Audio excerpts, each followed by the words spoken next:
మీరు గమనించారా?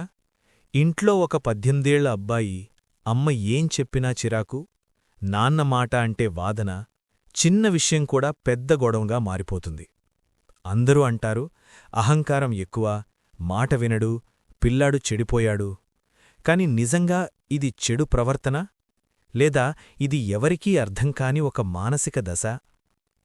18 అంటే పిల్లవాడు కాదు, పెద్దవాడు కూడా కాదు.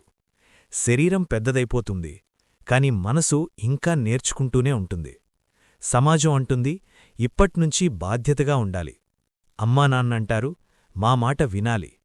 కాని అతని మెదడు ఇంకా పూర్తిస్థాయిలో తయారవ్వలేదు. ఈ మధ్యలో గందరగోళం, ఆవేశం, కోపం ఇవన్నీ కలిసి బయటకు వాదనలుగా వస్తాయి. అతని ఎందుకు మాట వినడు? అమ్మా నాన్న ఇచ్చే సలహా అతనికి ప్రేమలా వినిపించదు. అతనికి ఇలా వినిపిస్తుంది, నువ్వు తప్పు, నీకేం తెలీదు, మా మాటే ఫాలో అవ్వాలి. అతని లోపల ఒక గొంతు చెప్తుంది, ఇది నా జీవితం, నాకు కంట్రోల్ కావాలి. అందుకే సలహా అంటే నియంత్రణ, ప్రేమ అంటే ఒత్తిడి అని అతని మనసు అర్థం చేసుకుంటుంది. అక్కడే వినడం ఆగిపోతుంది. ఎందుకు ప్రతి విషయానికి గొడవ? ఈ అబ్బాయి గొడవ పడుతున్నాడు అంటే అతనికి గొడవ ఇష్టమని కాదు. అతనికి తన బాధను చెప్పే మాటలు లేవు. అతని లోపల ఉన్నవి భవిష్యత్తు భయం, కెరీర్ టెన్షన్, ఇతరులతో పోల్చుకుంటున్న బాధ, నేను ఫెయిలైతే అన్న భయం. ఇవి చెప్పడం రాదు. కాబట్టి ఈ భావాలన్నీ కోపం రూపంలో బయటకు వస్తాయి. మెదడు శాస్త్రం చాలా ముఖ్యం.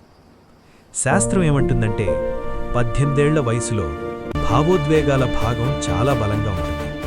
కాని ఆలోచించి నిర్ణయం తీసుకునే భాగం ఇంకా పూర్తిగా ఎదనలేదు. అందుకే అతను ముందు మాట్లాడతాడు, తరువాత బాధపడతాడు. ఇది చెడు స్వభావం కాదు, ఇది అభివృద్ధి దశ. నన్నెవ్వరూ అర్థం చేసుకోరు అనే భావన. అతని లోపల గట్టిగా ఉన్న భావన, నన్నెవ్వరూ అర్థం చేసుకోరు. అమ్మా నాన్న ఉపదేశం మొదలుపెడితే అతను డిఫెన్స్ మోడ్లోకి వెళతాడు. మనసు చుట్టూ గోడలు కట్టుకుంటాడు. ఈ దశలో ప్రేమ కూడా ఉపన్యాసంలా వినిపిస్తుంది. డార్క్ సైకాలజీ నిజం. ఇప్పుడు అసలు నిజం. వాదనల్లో అతనికి ఒక తప్పుడు బలం అనిపిస్తుంది.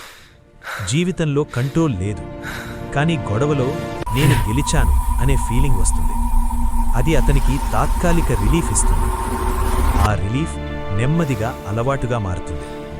గొడవే సాధారణంగా అనిపించడం మొదలవుతుంది. ఇది అలాగే కొనసాగితే, సరైన మార్గదర్శకత్వం లేకపోతే కుటుంబంతో దూరం, అహంకారం గట్టిపడడం, తప్పు ప్రభావాలు, అవకాశాలు కోల్పోవడం, తిరుగుబాటు నెమ్మదిగా తన్ను తానే నాశనం చేసుకునే అలవాటుగా మారుతుంది.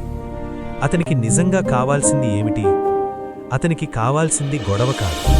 అతనికి కావాల్సింది గౌరవం, నమ్మకం, తన మాట విన్నారనే భావన, సమానంగా చూశారనే అనుభూతి. అంతే. కొంతమంది 18 అబ్బాయిలు అమ్మా నాన్న మాట వినకపోవడం అహంకారం వల్ల కాదు, తమ జీవితంపై కొంచెం కంట్రోల్ కావాలనే తపన వల్ల. మీ ఇంట్లో ఇలాంటి అబ్బాయి ఉంటే వాణ్ణి విరగదీకండి, మార్చాలని బలవంతం చేయకండి.